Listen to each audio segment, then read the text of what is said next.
아침을 여는 묵상의 자리에 올라오신 사랑하는 교회 여러분, 그리스도의 이름으로 여러분들의 삶을 축복합니다. 이삭이 37살 된 무렵 그의 어머니 사라가 127세의 나이로 죽음을 맞이합니다. 이에 아브라함 슬퍼하고 애통해하다가 해쪽 속 에브론에게 은 400세겔을 주고 가나안 땅 마므레 앞 막벨라 밭 굴을 구매하여 그곳에 사라를 장사하죠. 사라는 하나님의 선택을 받아 하나님의 언약을 이루는 과정에서 불순종의 모습을 보이기도 하였지만 이후 아들을 얻고 그를 바치라는 하나님 명령 앞에 어떠한 이유도 제기하지 않은 채 침묵으로 신앙을 지키는 모습을 보여줍니다.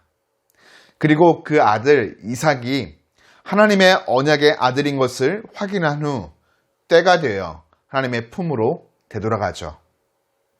성경은 여기서 우리를 놀라게 합니다. 성경은 사라의 죽음을 언급하기 이전 앞 22장의 끝부분에 장차 이삭의 아내가 될 리브가를 소개합니다. 이것 마치 모리아 산에서 이삭 대신 순양을 준비하셨던 여호와 이레의 하나님을 연상케 하죠. 하나님께서 언약의 후손을 이어갈 준비를 이미 준비하고 계신 것입니다.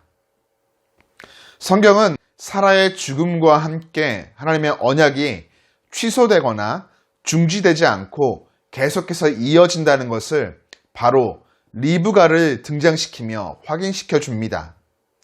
그렇습니다. 우리를 향한 하나님의 언약은 영원토록 신실하며 변함없습니다.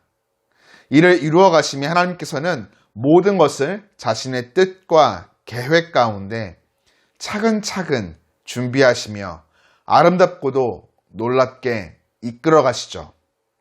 그 앞에 하나님의 자녀된 우리가 취할 수 있는 태도가 있다면 끝까지 하나님을 신뢰하는 것입니다.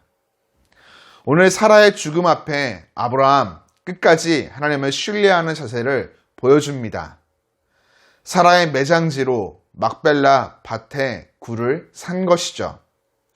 하나님을 신뢰하는 것과 사라의 무덤을 사는 것이 무슨 연관이 있냐고요? 아브라함과 사라가 태어나고 자란 곳은 갈대아인의 우르였습니다. 따라서 사라가 죽었을 때 아브라함은 당시 시대의 관습을 따라 고향인 갈대아인의 우르에 사라를 묻어야 했죠. 그러나 아브라함 그렇게 하지 않고 가나안 헷 족속의 땅을 사서 매장지로 삼습니다.